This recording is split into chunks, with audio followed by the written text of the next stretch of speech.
ডাৱৰীয়া বতৰত আমাৰ তিয়কৰ অৱস্থা এইটো হৈ আছে আৰু এনেকুৱা অৱস্থাত আপোনালোকে যদিহে তিয়কখনেদি পাৰ হৈ গৈছে নিশ্চয় গম পাইছে তিয়কৰ ৰাস্তাৰ অৱস্থা আচলতে কেনেকুৱা পৰ্যায়ত আছে। আপোনালোকে যদিহে নতুনকৈ আহে তেন্তে গাড়ীখন সাৱধানে চলাব, কাৰণ গাঁতত যদি পানী জমা হৈ থাকে আপোনালোকে গাঁত বুলি ধৰিব নোৱাৰি গাঁততে গাড়ীখন সোমাই যাব আৰু কেতিয়াবা ফচিও যাব পাৰে।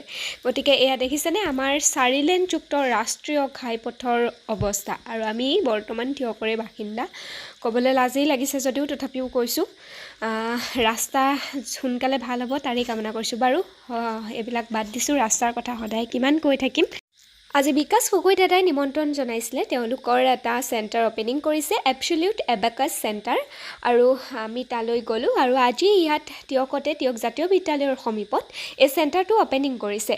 আৰু আপোনালোকে নিশ্চয় এবাকাছৰ বিষয়ে শুনিছে, আৰু এবাকাছৰ কেনেকুৱা কিমানখিনি সুবিধা আছে নিশ্চয় আপোনালোকে জানে।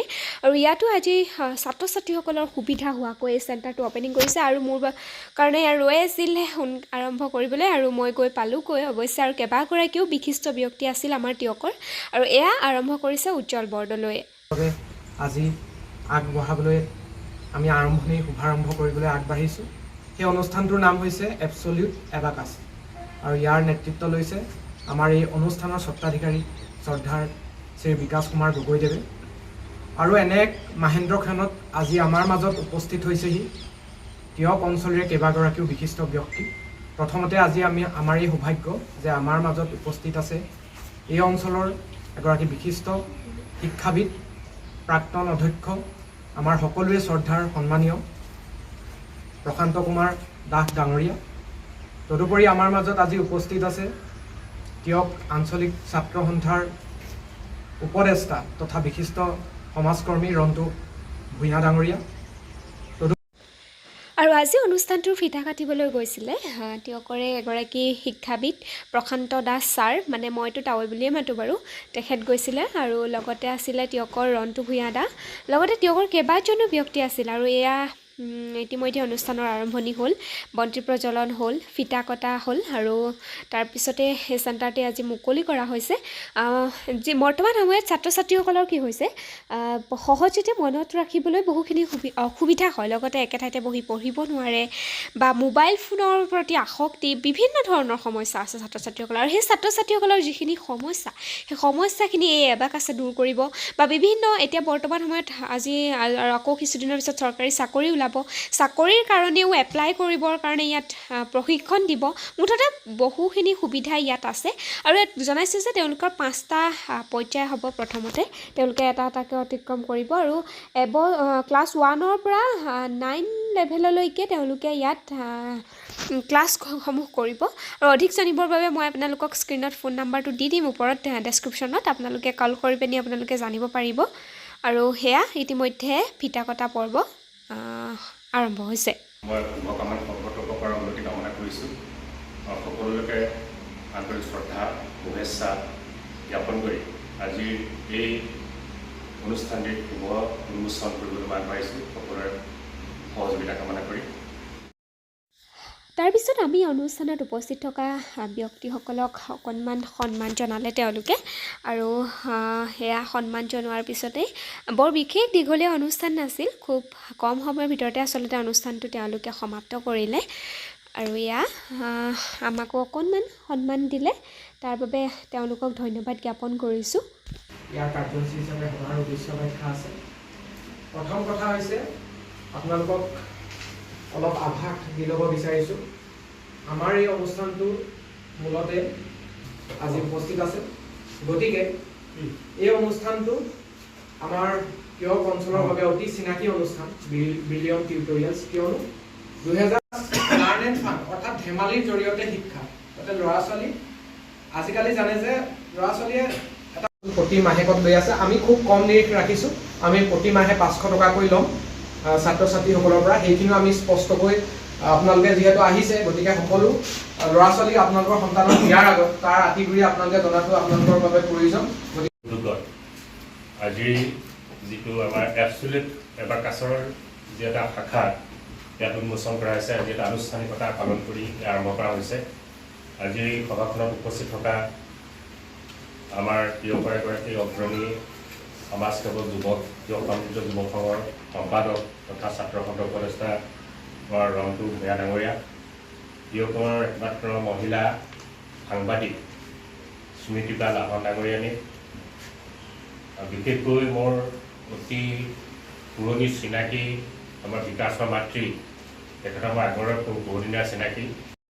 আজিৰ অনুষ্ঠানত বহুকেইগৰাকী অভিভাৱক অভিভাৱিকা শিক্ষক শিক্ষয়িত্ৰী ছাত্ৰ ছাত্ৰী উপস্থিত আছিল আৰু অনুষ্ঠানটি ইমান সুন্দৰকৈ তেওঁলোকে আজি অনুষ্ঠিত কৰিলে, তাৰ বাবে ভাল লাগিলে আৰু আশা কৰিছোঁ এবাকাছৰ জৰিয়তে তিয়কৰ ছাত্ৰ ছাত্ৰীসকল যথেষ্টখিনি উপকৃত হ'ব। ইয়ালৈ ছাত্ৰ ছাত্ৰীসকল আহক, অভিভাৱক অভিভাৱিকাসকলেও ছাত্ৰ ছাত্ৰীসকলক ইয়ালৈ আনক। ছাত্ৰ ছাত্ৰীসকলৰ যদিহে কিবা সমস্যা আছে তেওঁলোকে সমাধান কৰিব, আপোনালোকে আহক, নিজে কথা পাতি চাওকহি আৰু নিশ্চয় আপোনালোকৰ সমস্যা সমাধান হ'ব। আৰু বুৱে ভিডিঅ'কেইটা কৰি দিছিলে, তাৰ বাবে থেংক ইউ বু। এয়াই আছিল আজিৰ ভিডিঅ', ভাবিলোঁ আপোনালোকৰ লগত শ্বেয়াৰ কৰোঁ। যদি তিয়ক তথা আশে পাশে যদি কোনোবাই মোৰ ভিডিঅ'টো চাই আছে তেতিয়াহ'লে আপোনালোকে এবছলিউট এবাকাছৰ লগত জড়িত হয় আপোনালোকে কণ্টেক্ট কৰিব পাৰিব। আৰু ইয়াৰ বিশেষকৈ বেনিফিটছ আছে: enhance photographic memory, proficiency in calculation, improves visualization skills, increases concentration power, listening ability, develop overall personality, promotes logical thinking, confidence, excellent recall। এইবিলাক হৈছে তেওঁলোকৰ বেনিফিট। যিহেতু ছাৰে বহুখিনি কথা ইতিমধ্যে কৈ গৈছে, তাৰপিছত মোৰ কিবা ক'ব লগা আছে বুলি মই ভবা নাই। তথাপিও বৰ্তমান সময়ত আমি দেখিবলৈ পাইছোঁ যে ছাত্ৰ ছাত্ৰীসকলৰ পঢ়াৰ সময়তেই হওক বা আন যিকোনো ক্ষেত্ৰত একেৰাহে ধৰি বহি থকাৰ খুব একেৰাহে ধৈৰ্য ধৰি বহি থাকিব নোৱাৰে। পঢ়া টেবুলতেই হওক বা যিকোনো এটা কামৰ ক্ষেত্ৰত বা সেই কামটোতে একেৰাহে লাগি থাকিব নোৱাৰে। মই আশা কৰিছোঁ ছাত্ৰ ছাত্ৰীসকলে এই এবাকাছৰ জৰিয়তে তেওঁলোকে তেওঁলোকৰ মনত ৰখাৰ শক্তিয়েই হওক বা পঢ়াৰ তাৰপিছতে তেওঁলোকে এটা কেক কটা পৰ্বও কৰিলে ছাত্ৰ ছাত্ৰীসকলৰ জৰিয়তে। আৰু তেওঁলোকৰ মুখেৰে শুনকচোন অকণমান কিনো কয় এবাকাছ চেণ্টাৰৰ বিষয়ে। তিয়ক নগৰৰ মাজমজিয়াত আমি লাৰ্ণ এণ্ড ফান একাডেমীৰ অধীনত এবছলিউট এবাকাছ নামৰ ফ্ৰেঞ্চাইজটো আৰম্ভ কৰিবলৈ লৈছোঁ। ইতিমধ্যে আজি আমাৰ শুভাৰম্ভ হৈ গৈছে অনুষ্ঠানৰ, আৰু অহা দেওবাৰৰ পৰা আমাৰ এই অনুষ্ঠানটো আপোনালোকৰ ক্লাছসমূহ অনুষ্ঠিত হ'ব। গতিকে আমি অনুৰোধ জনাইছোঁ তিয়ক অঞ্চলৰ যিসকল হাইস্কুল লেভেলৰ ক্লাছ 8 লেভেললৈকে, ক্লাছ 1ৰ পৰা 8ম শ্ৰেণীলৈকে যিসকল ছাত্ৰ ছাত্ৰীয়ে ইচ্ছুক আমাৰ এই এবছলিউট এবাকাছ অনুষ্ঠানটোৰ লগত তেওঁলোক জড়িত হ'বলৈ অনুৰোধ জনাইছোঁ। আৰু বিশেষকৈ আমাৰ এই অনুষ্ঠানত হাতে কামে তেওঁলোকে যাতে কৰিব পাৰে, সকলো ধৰণৰ তেওঁলোকৰ যাতে আত্মবিশ্বাস আৰু তেওঁলোকে যাতে যিকোনো কথাতে কনচেনট্ৰেট কৰিব পাৰে, সকলো ধৰণৰ বৌদ্ধিক মানসিক সকলো ধৰণৰ আমি বিকাশ হোৱাকৈ, তেওঁলোকৰ হলিষ্টিক ডেভেলপমেণ্ট হোৱাকৈ আমি তেওঁলোকক ট্ৰেইনিং দিম। আৰু এবছলিউট এবাকাছৰ মূল উদ্দেশ্যৰ লগত আমি কিছুমান আনুষংগিক বিষয়ো লগত ৰাখিছোঁ। আৰু এই আনুষংগিক বিষয়ৰ ভিতৰত আমি বিভিন্ন ধৰণৰ কেৰিয়াৰ কাউন্সেলিং, তেওঁলোকৰ উপযুক্ত গাইডেন্স আৰু বোথ হেণ্ড ৰাইটিং আৰু তেওঁলোকৰ হাতৰ আখৰ অসমীয়া ইংৰাজী সকলো ধৰণৰ প্ৰশিক্ষণ দিয়া হ'ব। আৰু শিক্ষাৰ্থীসকলে যাতে তেওঁলোকৰ একাডেমিক আৰু কাৰিকুলাৰ এক্টিভিটিছ দুয়োটা যাতে সমান্তৰালভাৱে তেওঁলোকে চলাই লৈ যাব পাৰে। গণিত তথা অংক শাস্ত্ৰক তেওঁলোকে যাতে অতি সহজে তেওঁলোকে কোনো ধৰণৰ ভয় শংকা নকৰি সহজতে জটিল গণিতৰ অংকসমূহ সমাধা কৰিব পাৰে, তাৰ বাবে আমি ব্যৱস্থা লৈছোঁ।